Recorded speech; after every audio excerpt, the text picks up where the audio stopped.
ನಮಸ್ಕಾರ ನೋಡಿ ಸ್ನೇಹಿತರೆ, ಕೊನೆಗೂ ಕರ್ನಾಟಕ ರಾಜ್ಯದಲ್ಲಿ ಅರ್ಜಿಯನ್ನ ಕರೆದಿದ್ದಾರೆ. ನೋಟಿಸ್ ರಿಲೀಸ್ ಮಾಡಿದಂತ ದಿನಾಂಕ 10 ಅಕ್ಟೋಬರ್ 2025ರಂದು ನೋಟಿಸ್ ಪ್ರಕಟ ಮಾಡಿದ್ದಾರೆ. ಇಲ್ಲಿ ಖಾಲಿರುವಂತಹ ಸಂಸ್ಥೆ ಹೆಸರು ಜಿಲ್ಲಾ ಸಂರಕ್ಷಣಾ ಘಟಕದಲ್ಲಿ ಅರ್ಜಿಯನ್ನ ಕರೆದಿದ್ದಾರೆ. ಇದಕ್ಕೆ ಸಂಬಂಧಪಟ್ಟಂತೆ ಒಂದೊಂದೇ ಮಾಹಿತಿಯನ್ನ ತಿಳಿಸಿಕೊಡ್ತಾ ಇರೋದು. ಇಲ್ಲಿ ಮಹಿಳೆಯರಿಗೆ ಅವಕಾಶ ಇರತ್ತೆ ಮತ್ತು ಪುರುಷರಿಗೆ ಅವಕಾಶ ಇರತ್ತೆ. ಯಾರು ಕೂಡ ಈ ಒಂದು ನೇಮಕಾತಿ ಮಿಸ್ ಮಾಡ್ಕೊಳ್ಬೇಡಿ. ತುಂಬಾ ಜನ ಕಾಯ್ತಾ ಇರ್ತಾರ, ಇಂಥ ಒಂದು ಇಲಾಖೆಯಲ್ಲಿ ಕೆಲಸ ಮಾಡ್ಬೇಕು, ಅಂತ ಒಂದು ಇಲಾಖೆಯಲ್ಲಿ ಕೆಲಸ ಮಾಡ್ಬೇಕು ಅಂತ ಹೇಳಿ. ಈಗ ಸರ್ಕಾರಿ ಹುದ್ದೆಗಳಿಗೆ ಅರ್ಜಿ ಕರೆದ್ರೆ ಯಾರು ಕೂಡ ಮಿಸ್ ಮಾಡ್ಕೊಳ್ಬೇಡಿ. ಈಗ ಎಲ್ಲಿ ಹೋದ್ರೂ ಕೂಡ ಪ್ರೈವೇಟ್ ಜಾಬ್ ಕೇಳ್ತಾ ಇಲ್ಲ, ಬರೀ ಕೇಳೋದು ಸರ್ಕಾರಿ ಜಾಬ್. ನಿಮ್ಗೆ ಸರ್ಕಾರಿ ಆಸ್ಪತ್ರೆ ಬೇಡ, ಸರ್ಕಾರಿ ಶಾಲೆಗಳು ಬೇಡ, ಆದ್ರೆ ಬೇಕಾಗಿರೋದು ಸರ್ಕಾರಿ ಜಾಬ್ ಅಷ್ಟೇ ಬೇಕು ನಿಮಗೆ.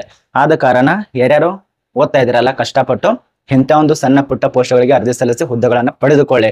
ಬನ್ನಿ ಒಂದೊಂದ ತಿಳಿಸ್ಕೊಡೋದಕ್ಕೆ ಪ್ರಯತ್ನ ಮಾಡ್ತಾನೆ. ಇದಕ್ಕೆ ಸಂಬಂಧಪಟ್ಟಂತೆ ಇಲ್ಲಿ ಸೆಕೆಂಡ್ PUC ಪಾಸ್ ಆದವರು, ಎನಿ ಡಿಗ್ರಿ ಕಂಪ್ಲೀಟ್ ಮಾಡಿದವರು, ಡಿಪ್ಲೊಮಾ ಪಾಸ್ ಆದವರಿಗೆ ಅವಕಾಶ ಇರತ್ತೆ. ಮಹಿಳೆಯರಿಗೆ ಇರತ್ತೆ, ಪುರುಷರಿಗೆ ಇರತ್ತೆ. ಇಬ್ರು ಅಪ್ಲಿಕೇಶನ್ ಹಾಕಿ ಎಲ್ಲಾ ಮಾಹಿತಿ ಇರತ್ತೆ. ವಿಡಿಯೋ ಕೊನೆತನಕ ನೋಡಿ. ಮತ್ತೆ ಈ ಒಂದು ಚಾನಲ್ ಅನ್ನ ಯಾರು ಸಬ್ಸ್ಕ್ರೈಬ್ ಮಾಡಿಲ್ಲ ಸಬ್ಸ್ಕ್ರೈಬ್ ಮಾಡ್ಕೊಳ್ಳಿ. ಯಾರು ಹೊಸದ ನೋಡತ್ತಿರಲ್ಲ ಸಬ್ಸ್ಕ್ರೈಬ್ ಮಾಡ್ಕೊಳ್ಳಿ. ಬನ್ನಿ, ಇದಕ್ಕೆ ಅರ್ಜಿಗಳು 13/10/2025ರಿಂದ ಸ್ಟಾರ್ಟ್ ಆಗಿದೆ. 13/10/2025ರಿಂದ ಆಫ್ಲೈನ್ ಮೂಲಕವಾಗಿ ಅರ್ಜಿಗಳು ಪ್ರಾರಂಭ ಆಗಿದೆ. ಮತ್ತೆ ಅರ್ಜಿ ಸಲ್ಲಿಸಲು ಕೊನೆಯ ದಿನಾಂಕ ತುಂಬಾ ದಿನ ಏನಿಲ್ಲ, 3/11/2025 ಕೊನೆಯ ದಿನಾಂಕ ಆಗಿರತ್ತೆ. ನೇಮಕಾತಿಗೆ ಸಂಬಂಧಪಟ್ಟಂತೆ ಸಾಯಂಕಾಲ 5:30 ತನಕ ನಿಮಗೆ ಅವಕಾಶ ಕೊಟ್ಟಿದ್ದಾರೆ. ಆಫ್ಲೈನ್ ನಲ್ಲಿ ಎಲ್ಲಿ ಅರ್ಜಿ ಸಲ್ಲಿಸಬೇಕಂತೇಳಿ ಆ ಒಂದು ಅರ್ಜಿ ಸಲ್ಲಿಸುವಂತ ವಿಳಾಸ ಕೂಡ ತಿಳಿಸಿಕೊಟ್ಟಿದ್ದಾರೆ. ಎಲ್ಲಿ ಅಂದ್ರೆ ಜಿಲ್ಲಾ ಸಮೀಕ್ಷಾ ಘಟಕ, ಜಿಲ್ಲಾ ಆಸ್ಪತ್ರೆ ಆವರಣ, ಚಿಕ್ಕಮಗಳೂರು. ಇಲ್ಲಿ ನೀವು ಆಫ್ಲೈನ್ ನಲ್ಲಿ ಅಪ್ಲಿಕೇಶನ್ ಹಾಕಬೇಕಾಗತ್ತೆ. ಬನ್ನಿ, ಇಲ್ಲಿ ಖಾಲಿರುವಂತ ಪೋಸ್ಟ್ ಹೆಸರು ಏನು ಅಂತ ಒಂದೊಂದ ತಿಳಿಸ್ಕೊಡ್ತಾನೆ. ಅದಕ್ಕಿಂತ ಮುಂಚಿತವಾಗಿ ವೆಬ್ಸೈಟ್ ನೋಡಿ. ಈ ಒಂದು ವೆಬ್ಸೈಟ್ ದಲ್ಲಿ ನಿಮ್ಮೊಂದು ಅಪ್ಲಿಕೇಶನ್ ಅರ್ಜಿ ಸಲ್ಲಿಸುವಂತ ಫಾರ್ಮ್ ಅನ್ನ ಡೌನ್ಲೋಡ್ ಮಾಡ್ಕೊಳ್ಳಿ. ಆಫ್ಲೈನ್ ಫಾರ್ಮ್ ಬೇಕಲ್ಲ, ಏನು ಹಂಗೆ ಸಲ್ಲಿಸ್ತಾರ, ಅದು ಫಾರ್ಮ್ ಬೇಕಾಗತ್ತೆ.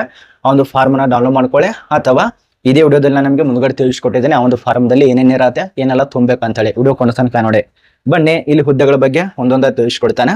ನೋಡಿ, ಇಲ್ಲಿ ಖಾಲಿರುವಂತ ಪೋಸ್ಟ್ ನೋಡಿ, ಕಾನ್ಸುಲೆಂಟ್ ಹುದ್ದೆಗೆ ಅರ್ಜಿ ಕರೆದಿದ್ದಾರೆ. ಈ ಒಂದು ಕಾನ್ಸುಲೆಂಟ್ ಪೋಸ್ಟ್ಗೆ ಅಪ್ಲಿಕೇಶನ್ ಹಾಕಿ. ಮೆಡಿಸಿನ್ ಅಂತೇಳಿ ಇದಕ್ಕೆ ನೀವು ಅಪ್ಲಿಕೇಶನ್ ಹಾಕ್ಬೇಕಾಗತ್ತೆ. ಅದ ನಂತರ ಪುನರ್ವಸತಿ ಕಾರ್ಯಕರ್ತ ಹುದ್ದೆಗೆ ಅರ್ಜಿ ಕರೆದಿದ್ದಾರೆ. ಈ ಒಂದು ಪುನರ್ವಸತಿ ಕಾರ್ಯಕರ್ತೆಗೆ ಅಪ್ಲಿಕೇಶನ್ ಹಾಕಬಹುದು.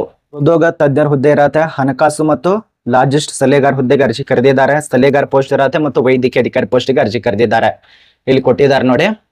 ಇದರಲ್ಲಿ ಯಾವ್ದು ಬೇಕೋ ಆ ಒಂದು ಪೋಸ್ಟ್ ಅನ್ನ ಆಯ್ಕೆ ಮಾಡಿಕೊಂಡು ಅರ್ಜಿ ಸಲ್ಲಿಸಿ. ಆಪ್ತ ಸಮಾಲೋಚನಾ ಹುದ್ದೆಗೆ ಅರ್ಜಿ ಕರೆದಿದ್ದಾರೆ.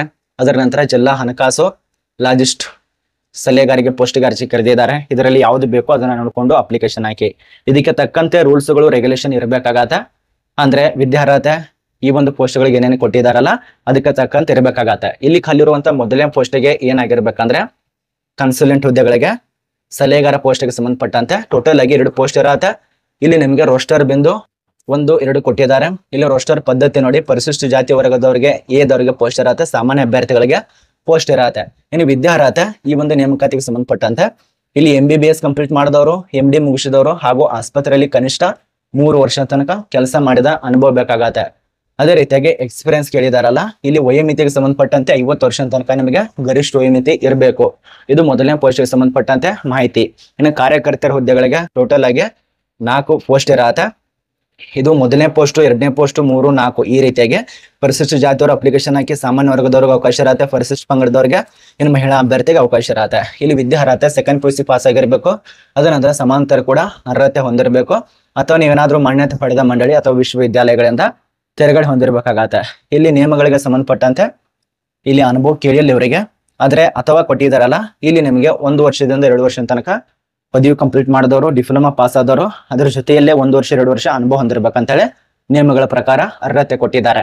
ಬಹು ಪುನರ್ವಸತಿ ಕಾರ್ಯಕರ್ತ ಹುದ್ದೆಗಳಿಗೆ ಇಲ್ಲಿ ನೋಡಿ ಟೋಟಲ್ ಆಗಿ 1 ಪೋಸ್ಟ್ ಮಾತ್ರ ಇರತ್ತೆ. ಈ 1 ಪೋಸ್ಟ್ಗೆ ಅಪ್ಲಿಕೇಶನ್ ಹಾಕ್ಬೇಕಂದ್ರೆ ವಿದ್ಯಾರ್ಹತೆ MBBS ಪಾಸ್ ಆಗಿರಬೇಕು, MD ಕಂಪ್ಲೀಟ್ ಮಾಡಿದವರು ಅರ್ಜಿ ಸಲ್ಲಿಸಬೇಕು. ಆಸ್ಪತ್ರೆಯಲ್ಲಿ ಕನಿಷ್ಠ 3 ವರ್ಷ ತನಕ ಅನುಭವ ಹೊಂದಿರಬೇಕು. ಇನ್ನು ಕಾರ್ಯಕರ್ತ ಪೋಸ್ಟ್ಗೆ ವಯೋಮಿತಿ ಇದೆಯಲ್ಲ 40 ವರ್ಷ ತನಕ ಕೊಟ್ಟಿದ್ದಾರೆ. ಇನ್ನು ಇದಕ್ಕೆ ವಯೋಮಿತಿ ಕೂಡ ಸೇಮ್ 40 ವರ್ಷ ತನಕ ಇರತ್ತೆ. ಎಕ್ಸ್ಪೀರಿಯನ್ಸ್ ಸುಮಾರು ನಿಮಗೆ 3 ವರ್ಷ ತನಕ ಕೊಟ್ಟಿದ್ದಾರೆ. ಎಲ್ಲದಕ್ಕೂ 3 ವರ್ಷ ಅಂತ ಇರೋದಿಲ್ಲ. ಕೆಲವು ಪೋಸ್ಟ್ಗಳಿಗೆ ಅನುಭವ ಕೇಳಿಲ್ಲ, ನೇರವಾಗಿ ನಿಮಗೆ ನಿಮ್ಮ ಒಂದು ಅರ್ಹತೆ ಮೇಲೆ ಆಯ್ಕೆ ಮಾಡ್ತಾರೆ. ಅದೇ ರೀತಿಯಾಗಿ ಒಂದೇ ಹುದ್ದೆ ಇರೋದ್ರಿಂದ ರೋಸ್ಟರ್ ಅನ್ವಯಿಸುವುದಿಲ್ಲ. ಅಂದ್ರೆ ಇಲ್ಲಿ SC-ನೋ ST-ನೋ OBC-ನೋ ಅಂತೇಳಿ ಯಾವುದೇ ರೀತಿಯಾಗಿ ವರ್ಗಕ್ಕೆ ಅನ್ವಯಿಸುವುದಿಲ್ಲ ಅಂತ ಕೊಟ್ಟಿದ್ದಾರೆ.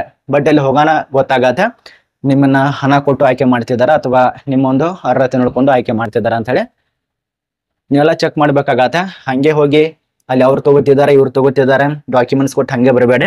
ಸ್ವಲ್ಪ ಅಲ್ಲಿ ಇಲ್ಲಿ ನೋಡ್ಕೊರಿ. ಅದ ನಂತರ ಜಿಲ್ಲಾ ಹಣಕಾಸು ಮತ್ತು ಲಾಜಿಸ್ಟಿಕ್ ಸಲಹೆಗಾರ ಹುದ್ದೆಗಳಿಗೆ ಇಲ್ಲಿ ಕೂಡ ಒಂದೇ ಪೋಸ್ಟ್ ಇರೋದ್ರಿಂದ ರೋಸ್ಟರ್ ಅನ್ವಯಿಸೋದಿಲ್ಲ ಅಂತ ಕೊಟ್ಟಿದ್ದಾರೆ. ಇದಕ್ಕೆ ನಿಮಗೆ ಕಡ್ಡಾಯವಾಗಿ MBA ಕಂಪ್ಲೀಟ್ ಮಾಡಿದವರು, ಅದ ನಂತರ ನಿಮಗೆ ಏನಾದರೂ CA ಅಥವಾ MCOM ಕಂಪ್ಲೀಟ್ ಮಾಡಿದವರು ಅರ್ಜಿ ಸಲ್ಲಿಸೋದಕ್ಕೆ ಅವಕಾಶ ಇರತ್ತೆ.